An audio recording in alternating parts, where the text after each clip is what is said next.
Saudara-saudara yang dikasihi dan diberkati Tuhan, salam sejahtera bagi orang semua. Shalom. Damai di hati.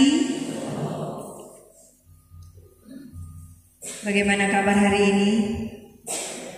Luar biasa. Mengantuk. Rasa tidur semua? Enggak. Ada bola? Apa le? Bola kuma mau pagi, mau subuh, ada terus. Kadangkala tinggal orang yang semalas bikin sesuatu karena kurang daya nggak bola. Mau pi kebon, nggak jadi karena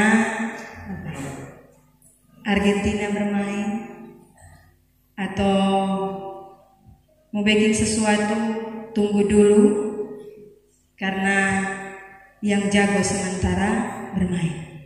Tapi tidak semua, karena banyak ibu-ibu yang nyanda hobi, cuma tahu bateria. Bola semua masuk, padahal dia tahu kan bola dari mana ke mana, itu sedorang pegawai dan sebagainya.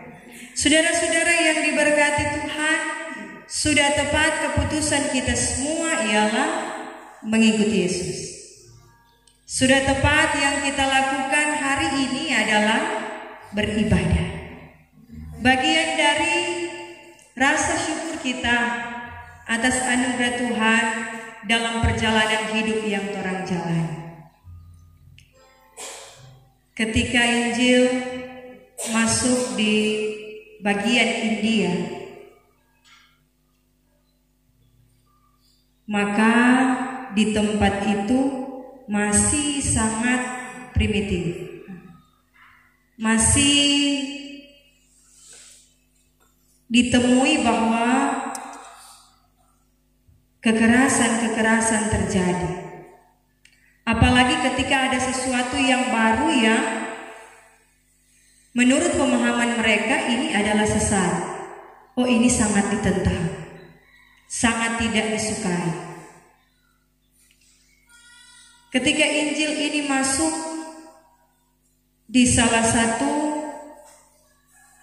kampung di India, maka ada seseorang yang namanya ialah Nokseng. Ini bukan Tongseng ini kan, Nokseng. Dia punya keyakinan bahwa Injil ini mampu untuk menyelamatkannya. Dari awalnya dia tidak percaya dan berubah menjadi percaya. Dia bersama istri dan juga anak-anaknya percaya Yesus lewat Injil yang masuk. Dan dia mulai untuk menjadi pemberita Injil. Ketika kepala suku dengar, maka sangat marah kepala suku, karena berpikir bahwa ajaran sesat mulai berkembang. Dan ini Nokseng ini dipanggil. Ketika dia dipanggil, dapat tanya, apa sebab ngana percaya dengan apa yang disampaikan orang luar terhadap dia? Dia cuma bilang, ini kita pakai keputusan. Kan sama dengan batere kak ini kan, pak kepala suku. Masa cuma bilang ini kita pakai keputusan? Apa ngana pakai keputusan? Dia bilang, keputusanku ialah mengikuti Yesus. Kepala suku bilang, mulai sekarang kasih ilang ngana pe kepercayaan itu, kasih ilang ngana pe keyakinan itu. Dia bilang sekali-kali tidak. Luar biasa. Kemudian kepala suku perintahkan, panggil DP istri dan anak-anak, bawa di sini, bawa. Kemudian sampaikan, ini ada DP istri dan anak-anak. Apakah DP keputusan masih tetap sama? Dia bilang, keputusanku mengikut Yesus. Dan sekali-kali aku tidak akan mundur. Kalau begitu, ngana pe istri pe kepala, kita mau penggal. Masihkah tetap demikian? Dia bilang, keputusan mengikut Yesus dan tidak akan menoleh ke belakang. Tang penggal DP istri pe kepala. Ada yang mampu demikian. Kemudian kepala suku bilang, ngana pe istri pe kepala so penggal, tinggal anak-anak ini. Bagaimana keputusanmu? Dia bilang, keputusanku mengikut Yesus. Walaupun sulit, walaupun sukar, tidak akan pernah berubah. Habis anak-anak kepala dipenggal. Terakhir, bagaimana mengambil keputusan istri dan anak-anak ini? Soalnya tidak ada. Tinggal ngana sendiri. Abang apa keputusan? Saudara-saudara tetap sama. Walaupun diancam kepalanya, DP kepala yang mau dipenggal, yang mau dipotong, dia bilang sekali-kali tidak akan berubah. Habis lagi nokseng tidak ada. Tetapi berangkat dari sini, justru Injil semakin diberitakan. Dorang berpikir, apa kok ini Injil? Sampai Nokseng mampu untuk mempertahankan itu dalam hidupnya. Sekalipun keluarga dan dirinya sendiri menjadi korban akibat Injil ini. Apa kok keuntungan dari Injil? Semakin dorang cari, semakin dorang menemukan dengan caranya Tuhan. Sampai satu kali memang dengan kepala suku mengakui bahwa dia pun percaya Yesus. Dia panggil semua warga yang ada. Dia sampaikan bahwa hari ini dia mengikuti Yesus dan semua warga harus mengikuti Yesus. Luar biasa. Dan dari kesaksian Nokseng ini, maka hadirlah pujian, keputusanku mengikut Yesus. Sekali-kali tidak akan pernah mundur. Saudara-saudara yang dikasihi dan diberkati Tuhan, bagaimana dengan kita? Keputusan kita mengikuti Yesus hari ini. Tetapi jika ancamannya adalah nyawa kita, siapkah kita? Jangankan nyawa, sama dengan bagian bacaan kita tuh Tuhan sampaikan, jualah segala yang dimiliki dan bagikanlah itu kepada orang miskin. Kemudian ikutlah aku.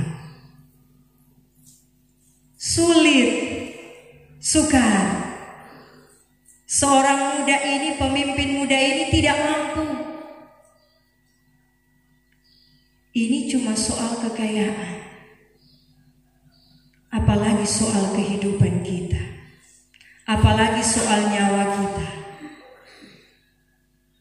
Pasti kita akan berpikir berapa kali untuk melakukannya.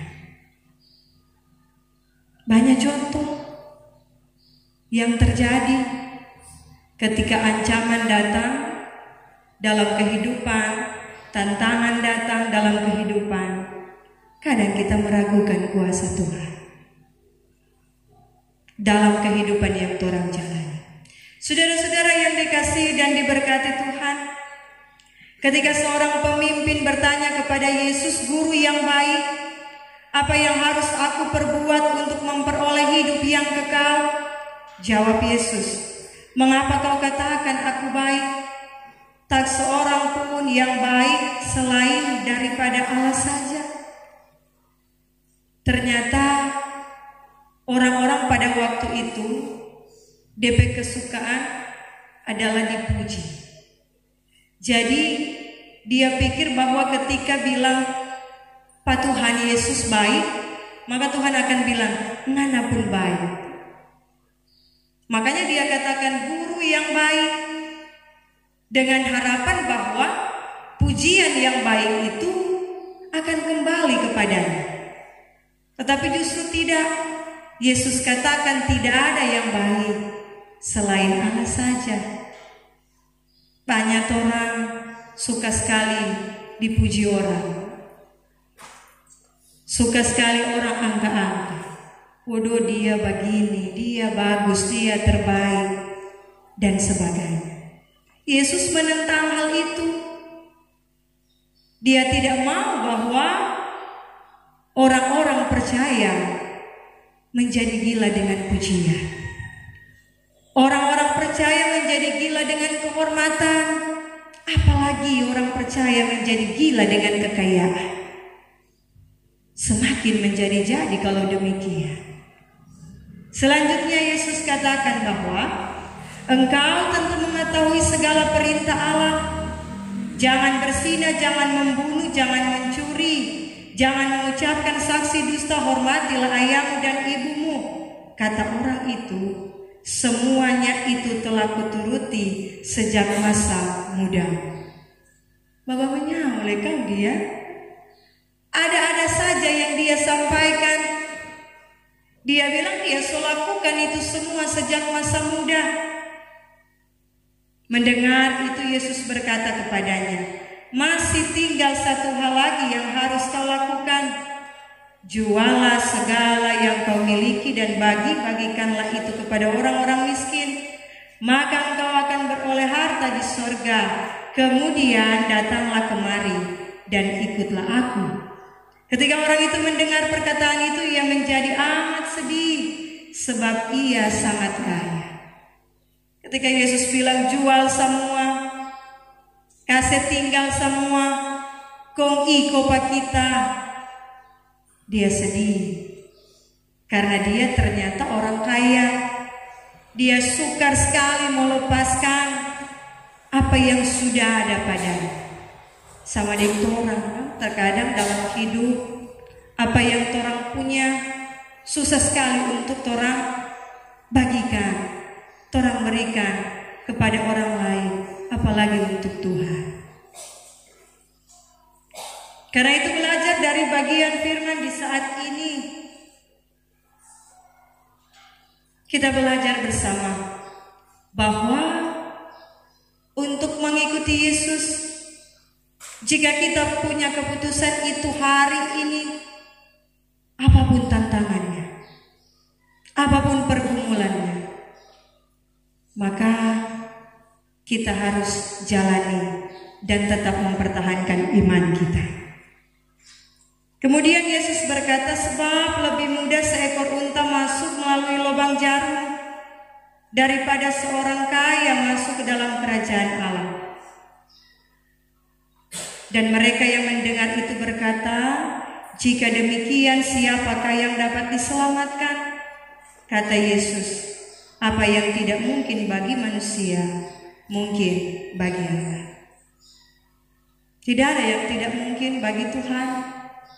segala sesuatu mampu Dia jadikan. Apalagi bagi orang-orang yang mengaku percaya kepada Tuhan. Lanjutkan kehidupan dan jangan pernah mundur dengan keputusan yang kita ambil hari ini. Mengikut Yesus, tantangan seberat apapun, pergumulan hidup sesulit apapun, kita hadapi bersama dengan Tuhan.